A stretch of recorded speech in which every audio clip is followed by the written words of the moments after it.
Nama saya Atira Huaini dari AS2222A. Kumpulan kami membuat tugasan ilmiah yang bertajuk Perjanjian 1841, Permulaan Era Pemerintahan James Brooke dan Perubahan Landskap Politik di Sarawak.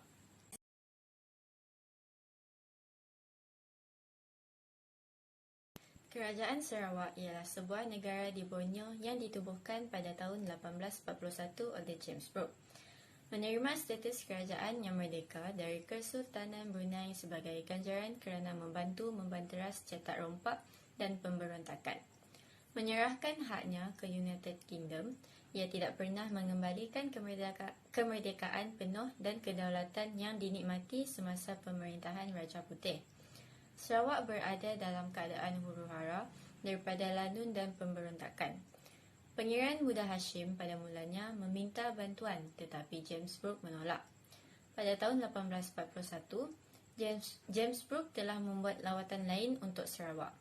Sultan Omar Ali Saifuddin II, 1827 hingga 1852, Sultan Brunei.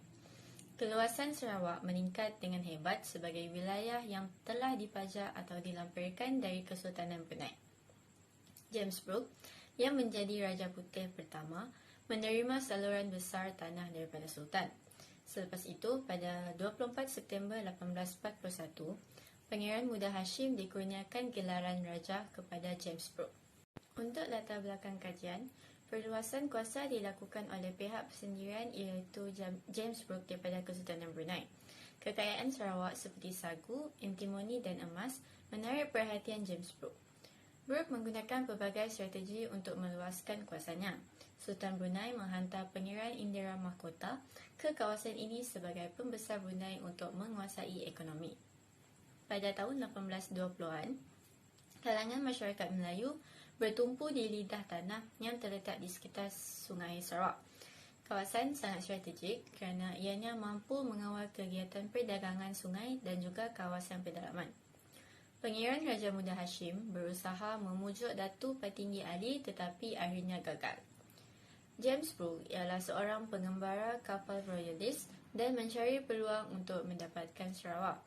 Brooke disokong oleh British dengan bantuan tentera laut. Perjanjian inilah yang membolehkan James Brooke mendapatkan kekuasaan sebagai pemerintah Sarawak.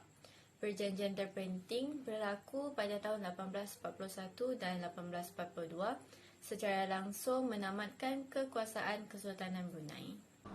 Nama saya Noratirah binti Julaihi. Saya akan membentangkan tentang penyataan masalah kajian kami.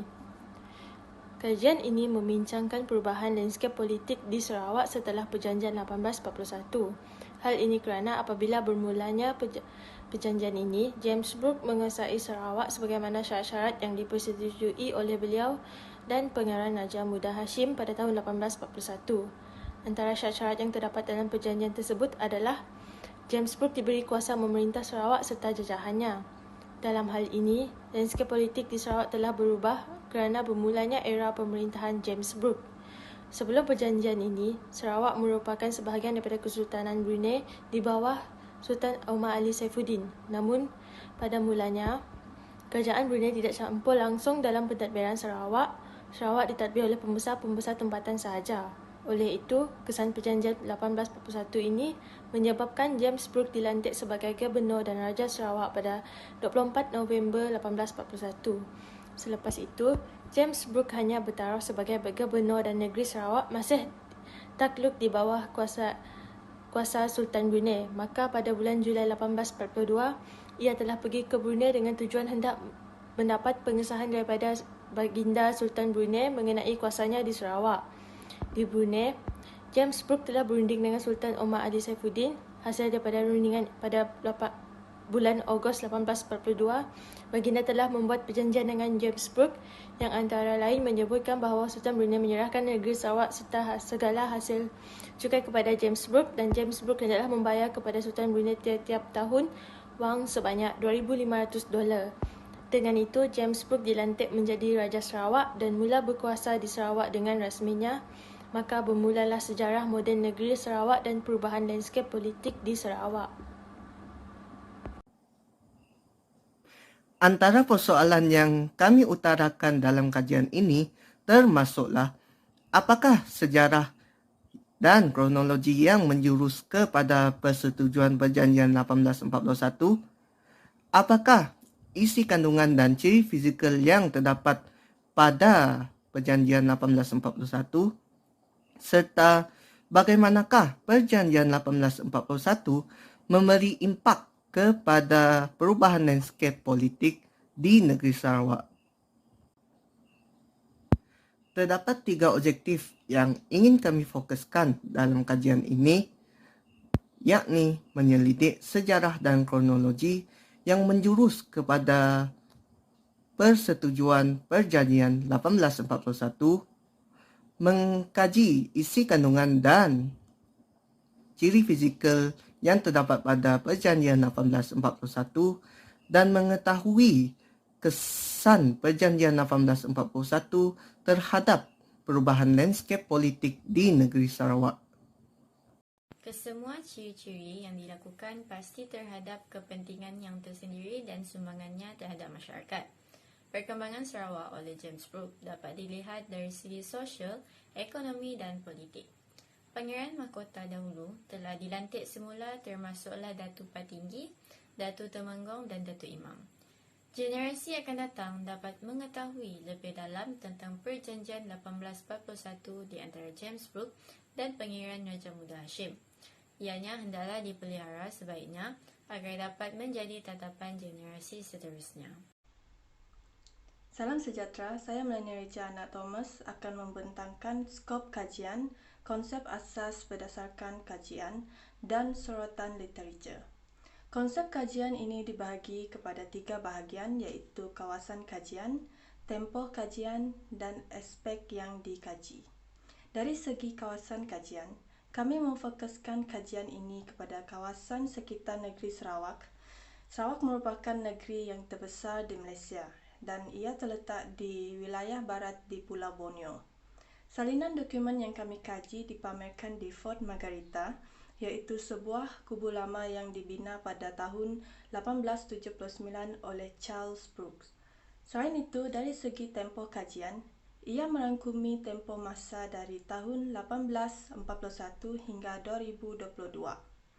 Tempoh 181 tahun ini merujuk kepada usia dokumen yang mengandungi Perjanjian 1841. Seterusnya, dari segi aspek yang dikaji, kajian ini memfokuskan kepada sejarah dan kronologi berlakunya perjanjian ini. Kami juga mengkaji dari segi aspek isi kandungan dan ciri fizikal Perjanjian 1841. Akhir sekali, kami juga memfokuskan kepada kesan yang dibawa oleh perjanjian ini kepada perubahan lanskap politik di Sarawak. Konsep asas berkaitan kajian ini terbagi kepada 2 konsep iaitu konsep dokumen dan konsep perundingan. Konsep utama yang diaplikasikan dalam kajian kami ialah konsep dokumen. Ini kerana Perjanjian 1841 merupakan sebuah dokumen yang menyokong perjanjian yang berlaku di antara Raja Muda Hashim dan James Brooke.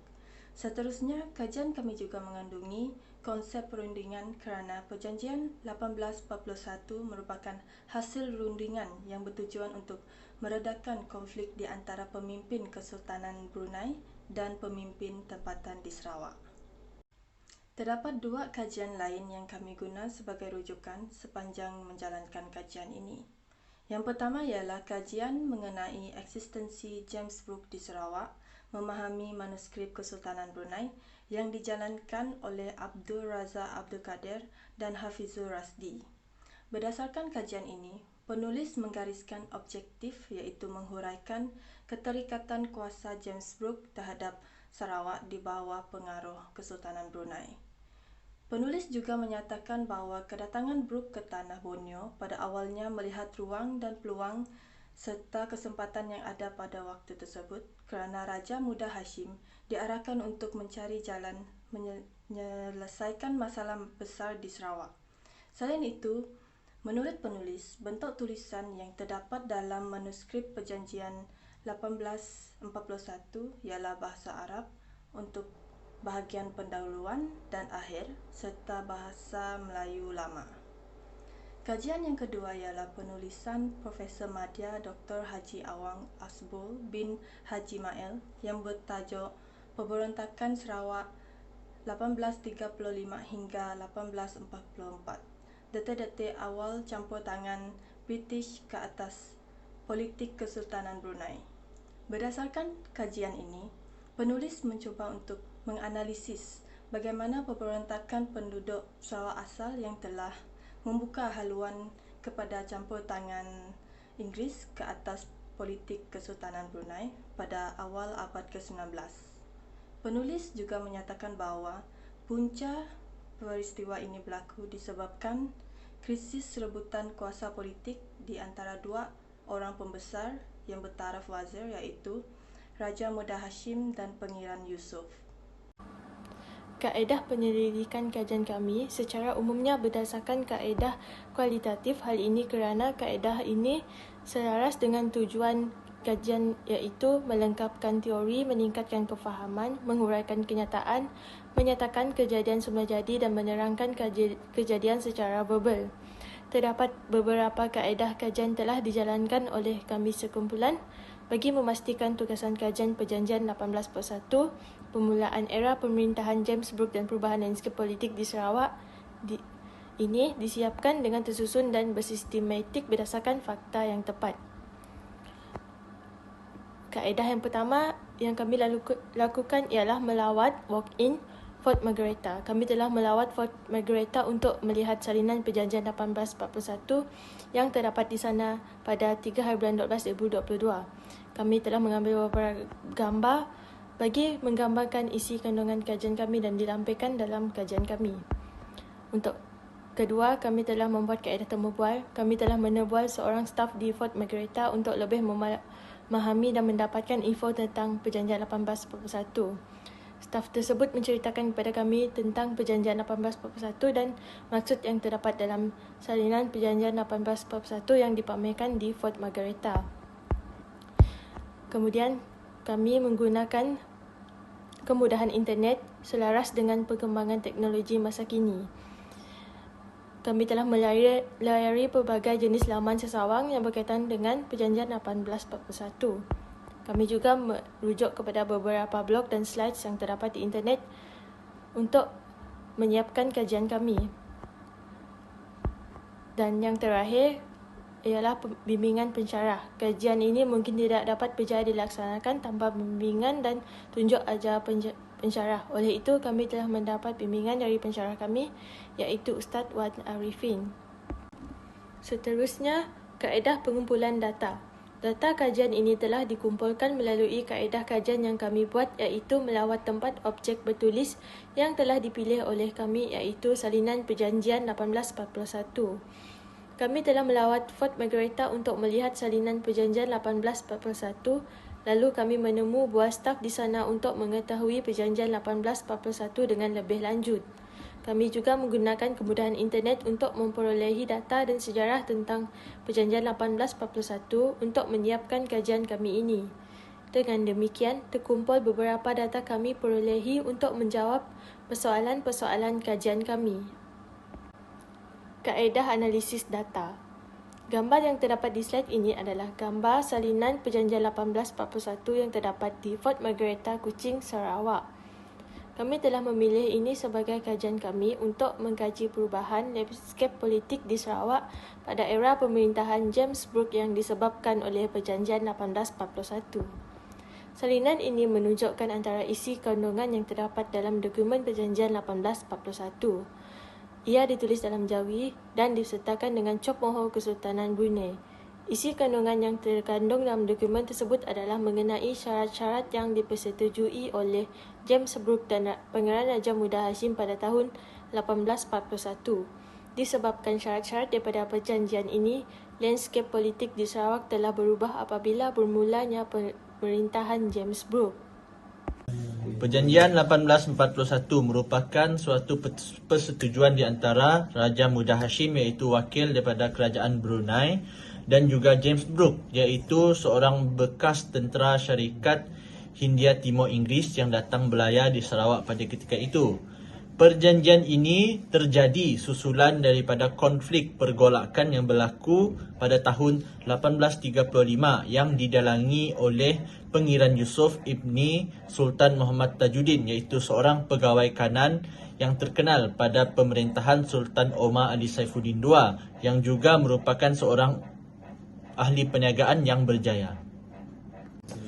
Seterusnya kita beralih kepada kronologi yang telah menjurus kepada Perjanjian 1841 ini. Pada tahun 1835, Pangeran Yusuf telah memulakan pergolakan di Sarawak yang telah berlanjutan selama setahun. Hal ini telah menyebabkan Kesultanan Brunei mengutus Raja Muda Hashim iaitu Pangeran Bendahara untuk pergi ke Sarawak dan menyelesaikan masalah tersebut. Walau bagaimanapun, masalah ini tidak dapat diselesaikan dan berlanjutan selama 5 tahun yang mengakibatkan pelbagai kesan buruk kepada masyarakat tempatan pada ketika itu. Hal ini demikian kerana kegiatan pertanian tidak dapat diteruskan kesan daripada pergolakan yang berlaku. Selain itu, ekonomi Kesultanan Brunei itu sendiri turut tergugat apabila lombong antimoni milik Pangeran Indra Mahkota tidak dapat meneruskan operasinya pada tahun 1839 kesan daripada pergolakan tersebut. Dan pada masa yang sama, James Brooke telah pun tiba di Sarawak dengan tujuan asalnya hanya untuk mengirim surat daripada Gubernur Singapura kepada Raja Muda Hashim. Walau bagaimanapun, Raja Muda Hashim telah meminta pertolongan James Brooke untuk menyelesaikan kemelut yang berlaku di negeri Sarawak ini. Pada mulanya, James Brooke telah pun bersetuju. Walau bagaimanapun, setelah sebulan, usahanya tidak membuahkan hasil dan dia telah menyatakan hasrat untuk mengundur diri dan meneruskan pelayarannya di negara lain. Walau bagaimanapun, setelah Raja Muda Hashim memikirkan kesan-kesan yang akan berlaku, dia telah menawarkan James Brooke pangkat dan kuasa untuk memerintah Sarawak sekiranya beliau berjaya menyelesaikan kemelut yang berlaku ini. Akhirnya, James Brooke tertarik dengan tawaran yang diberikan oleh Raja Muda Hashim ini dan akhirnya pergolakan ini berjaya diselesaikan dalam masa 3 bulan sahaja dan akhirnya pada tahun 1841 Raja Muda Hashim telah menyerahkan tahta untuk memerintah negeri Sarawak kepada James Brooke seperti mana yang telah dijanjikan di dalam Perjanjian 1841. Terdapat beberapa faktor yang telah menyebabkan pemberontakan berlaku di Sarawak. Walau bagaimanapun terdapat dua pendapat yang berbeza yang menyebabkan pemberontakan ini berlaku. Pendapat yang pertama menyatakan bahawa pemberontakan ini berlaku susulan daripada rakyat Sarawak tidak berpuas hati dengan corak pemerintahan Pangeran Indra Mahkota yang dikatakan bersifat kejam. Hal ini demikian kerana rakyat dikenakan cukai yang tinggi dan hasil bumi mereka dibeli pada kadar harga yang rendah. Selain itu, masyarakat Bidayuh juga dipaksa untuk menjadi buruh paksa di lombong antimoni milik Pangeran Indra Mahkota dan anak dan isteri mereka akan dijadikan hamba sekiranya mereka tidak membayar hutang kepada kerajaan. Hal ini disokong kuat apabila Pangeran Yusuf itu sendiri disokong oleh masyarakat Dayak dan juga Iban. Selain itu, beliau juga disokong oleh beberapa tokoh-tokoh masyarakat pada ketika itu seperti Datuk Petinggi Gapur dan juga Datuk Temenggong. Walau bagaimanapun, hal ini dicanggah oleh beberapa fakta, iaitu fakta yang pertama menyatakan bahawa Pangeran Indra Mahkota merupakan seorang yang terkenal dengan akhlak yang terpuji dan juga pegangan agama yang teguh. Selain itu, James Brooke juga menyatakan di dalam bukunya The White Rajah of Sarawak bahawa Pangeran Indra Mahkota ini seorang yang petah berkata-kata dan juga bijak dalam berpuisi. Hal ini telah menyebabkan pendapat pertama ini menjadi tidak kukuh, yang menjurus kepada pendapat kedua, iaitu pergolakan ini berlaku susulan daripada motif Pangeran Yusof itu sendiri yang hendak memisahkan Sarawak daripada pemerintahan Kesultanan Brunei. Hal ini demikian kerana dikatakan bahawa Pangeran Yusof ini telah berunding dengan Sultan Sambas untuk menyerahkan Sarawak untuk menjadi bernaung di bawah Kesultanan Sambas, dan Pangeran Yusof akan menerima pampasan berupa wang. Hal ini disokong kuat apabila sepanjang pergolakan itu berlaku, para pemberontak ini menerima bekalan makanan dan juga senjata api daripada kerajaan Sambas. Selain itu, rundingan secara diplomatik juga telah dilakukan, iaitu pada Mei 1839, iaitu para pemberontak ini telah menghantar rombongan untuk ke Sambas dan berjumpa dengan timbalan residen Belanda di Sambas pada ketika itu. Tujuan mereka ialah untuk menyatakan hasrat mereka bersedia untuk bernaung di bawah kerajaan Belanda di Sambas. Walau bagaimanapun, ia tidak mendapat respon daripada kerajaan Sambas dan pergolakan ini terus berlanjutan. Seterusnya kita beralih kepada ciri fizikal yang terdapat pada Perjanjian 1841 ini. Di dalam kajian ini kami mendapati bahawa tulisan yang ditulis pada Perjanjian 1841 ini ditulis dalam tulisan Jawi, dan juga terdapat cop moho Kesultanan Brunei yang ditekap pada Perjanjian 1841 tersebut. Perjanjian 1841 terbahagi kepada dua bahagian, iaitu perjanjian di antara James Brooke dan juga Raja Muda Hashim, dan juga di antara James Brooke dengan Sultan Brunei, iaitu Sultan Omar Ali Saifuddin kedua. Di dalam perjanjian James Brooke dengan Raja Muda Hashim, antara isi kandungannya ialah Raja Muda Hashim menyerahkan Sarawak sebenar yang merangkumi Tanjung Datu hingga ke Sungai Samarahan dan hak memungut cukainya di kawasan tersebut kepada James Brooke dan juga keturunannya. Selain itu, James Brooke juga berperanan dan bertanggungjawab dalam menguruskan hasil kewangan di Sarawak. Dan James Brooke harus menghormati dan tidak boleh campur tangan di dalam urusan undang-undang, urusan agama dan juga adat istiadat kaum Melayu di Sarawak. Selain itu, perjanjian di antara James Brooke dan juga Sultan Brunei, iaitu Sultan Omar Ali Saifuddin, juga menyatakan bahawa Sultan Brunei mengesahkan pelantikan James Brooke sebagai Raja Putih Sarawak.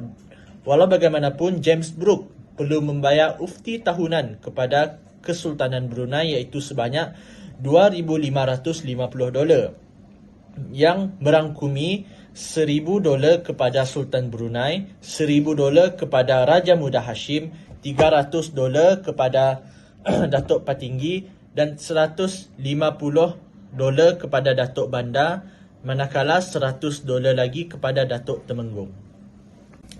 Perjanjian 1841 telah membawa perubahan kepada landscape politik di Sarawak. Antara kesan-kesannya ialah Perjanjian 1841 telah menjurus kepada pembebasan wilayah Sarawak daripada cengkaman Kesultanan Brunei. Hal ini berlaku apabila langkah pertama yang dilakukan oleh James Brooke selepas mendapat kuasa yang penuh untuk memerintah Sarawak ialah menghantar pulang Raja Muda Hashim dan juga pengikutnya kembali ke pusat pemerintahan Brunei. Hal ini kerana untuk mengukuhkan pengaruh politiknya dan juga bimbang jika kehadiran Raja Muda Hashim akan menggugat pembangunan yang akan dibawa olehnya. Selain itu, wujud juga desas-desus yang menyatakan bahawa terdapat rancangan pembunuhan James Brooke yang telah pun dirancang oleh pemimpin tempatan dengan motif untuk mengembalikan tahta dan tampuk pemerintahan Sarawak kepada pemimpin tempatan. Menyedari ancaman yang dibawa oleh James Brooke, Sultan Brunei, iaitu Sultan Omar Ali Saifuddin yang kedua, telah pun menentang James Brooke pada tahun 1846. Walau bagaimanapun malangnya, Sultan Omar Ali Saifuddin yang kedua telah tewas di tangan James Brooke yang telah memaksa beliau untuk menandatangani perjanjian yang menjadikan Sarawak sebuah wilayah yang berdaulat dan bebas daripada pemerintahan Kesultanan Brunei. Selain itu, Perjanjian 1841 telah menjurus kepada peluasan jajahan James Brooke, terutamanya selepas James Brooke menjadikan Sarawak sebagai sebuah wilayah yang berdaulat. Beliau telah menggunakan pelbagai cara dan juga muslihat untuk memperoleh dan memperluaskan tanah jajahannya. Pada tahun 1853, terdapat penentangan yang telah berlaku di Saribas dan juga Batang Lupa. Hal ini telah menyebabkan Sultan Brunei pada ketika itu, iaitu Sultan Abdul Mukmin, tidak mampu menyelesaikan masalah penentangan ini dan hasilnya beliau telah menyerahkan kawasan bermula daripada Sungai Semarahan hingga ke Sungai Rajang kepada James Brooke dengan bayaran tahunan sebanyak $1,500. Kemudian pada tahun 1861 terdapat sebuah lagi penentangan yang telah berlaku di sepanjang Sungai Rajang yang turut menyebabkan Sultan Abdul Mukmin juga menyerahkan wilayah kawasan sepanjang Sungai Rajang kepada James Brooke dengan bayaran sebanyak $4,500 setahun. Dan peluasan kuasa James Brooke diteruskan pada tahun 1883 di mana terdapat tragedi pembunuhan beberapa orang peniaga Sarawak oleh orang Muraut di Sungai Terusan. Hal ini telah menyebabkan kawasan tersebut telah diserahkan kepada James Brooke dengan kadar bayaran juga $4,500 setahun. Dan akhir sekali pada tahun 1905,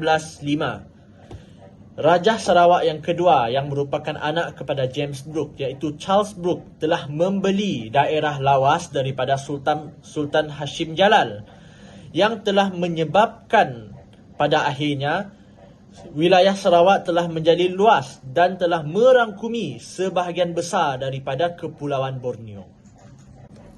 Akhir sekali, Perjanjian 1841 ini telah menjurus ke arah penstrukturan semula sistem pentadbiran di Sarawak. Hal ini berlaku apabila James Brooke telah memperkenalkan sistem pemerintahan beraja yang telah mendapat sokongan penuh daripada rakyat tempatan. Hal ini demikian kerana rakyat tempatan juga diberi mandat dan peluang untuk berada di dalam kerajaan apabila mereka diberikan pangkat pegawai-pegawai tinggi. Selain itu, majlis tertinggi dan juga majlis negeri turut diperkenalkan bagi menguruskan urusan yang berlaku di dalam negeri. Selain itu, wilayah Sarawak juga dibahagikan kepada 5 bahagian yang di mana setiap bahagian tersebut diuruskan oleh majlis bahagian masing-masing. Selain itu, jabatan-jabatan kerajaan juga turut diperkenalkan oleh James Brooke seperti Jabatan Cukai dan Pos, Jabatan Kehakiman, Jabatan Kastam dan juga Jabatan Polis. Hal ini bertujuan untuk melicinkan pentadbiran kerajaan Sarawak. Dan akhir sekali, James Brooke juga memperkenalkan mahkamah keadilan untuk mengadili rakyat Sarawak yang melakukan kesalahan. Untuk kes sivil, untuk kes yang hanya melibatkan satu kaum, ia akan diadili oleh ketua kaum masing-masing. Manakala bagi kes yang melibatkan lebih daripada satu kaum, ia akan diadili oleh residen dan juga timbalan residen. Hal ini bertujuan untuk menjadikan sistem kehakiman di Sarawak supaya menjadi lebih telus dan juga lebih adil. Secara keseluruhannya, Perjanjian 1841 telah memberi kesan kepada negeri Sarawak, terutamanya dari sektor pentadbiran dan juga ekonomi. Bermula daripada pentadbiran keluarga Brooke, hasil persetujuan Perjanjian 1841, Kerajaan Sarawak telah berjaya dibentuk. Charles Warner Brooke yang merupakan satu daripada ahli keluarga Brooke yang terakhir memerintah Sarawak telah diberi gelaran Raja Putih. Antara tahun 1841 ke 1905, wilayah Kesultanan Brunei telah berjaya diluaskan oleh James Brooke dan Charles Brooke. Wilayah Sarawak juga semakin meluas hasil bantuan Majlis Tertinggi yang pada awalnya dianggotai oleh Raja Putih, Residen Bahagian Pertama dan Pembesar Tempatan. Dari segi ekonomi pula, pertanian sara diri telah bertukar menjadi pertanian dagangan. Tanaman tradisional seperti lada hitam, sagu, gambir telah ditanam secara meluas bagi tujuan ekspor. Sarawak telah menjadi pengekspor kedua lada hitam terbesar di dunia pada tahun 1937. Kami berharap agar tidak berlaku pertumpahan darah disebabkan oleh kurangnya perpaduan dalam kalangan masyarakat yang akan menjejaskan keamanan dan keharmonian rakyat sejagat sekaligus menghasilkan sejarah hitam yang akan turut dirasai oleh generasi masa hadapan.